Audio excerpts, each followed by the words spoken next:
Malta kienet iċ-ċentru ta' konferenza tal-Organizzazzjoni għas-Sigurtà u l-Kooperazzjoni fl-Ewropa, l-OSCE,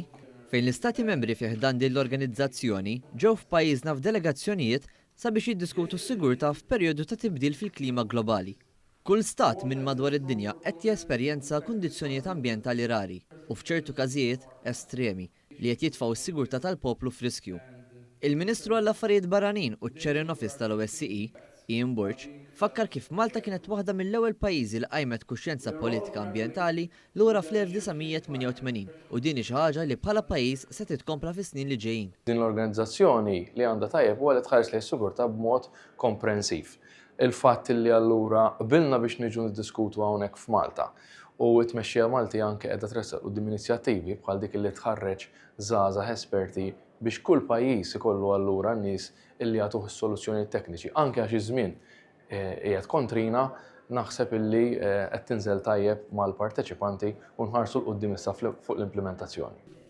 Fid-diskors tagħha, il-Ministru għall-Ambjent u l-Enerġija, Miriam Dalli, sostniet kemm il-kriżi fil-klima qed tkun ta' sfida għal pajjiżi kollha u żiedet li l-konferenza hi l-opportunità perfetta biex l-organizzazzjoni tilħaq l-għanijiet ambjentali tagħha. Li pajjiżna jieħu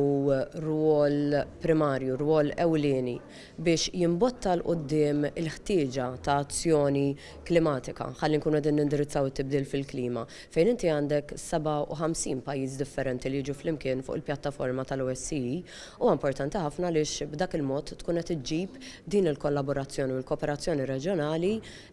fejn kull pajjiż jista' jkun qed iħares lejn l-aspett ta' mitigazzjoni u anki adattament għat-tibdil fil-klima ħalli verament ikun hemm imbuttatura komuni mill-pajjiżi kollha kemm huma. Is-Segretarju Ġenerali tal-OSCE, Helga Maria Schmidt, irringrazzjat lil Malta tal-mod kif ospitat din il-konferenza u enfasizzat fuq il-messaġġi tal-Ministri Maltin fuq l-importanza li nissalvagwardjaw il-klima u l-ambjent.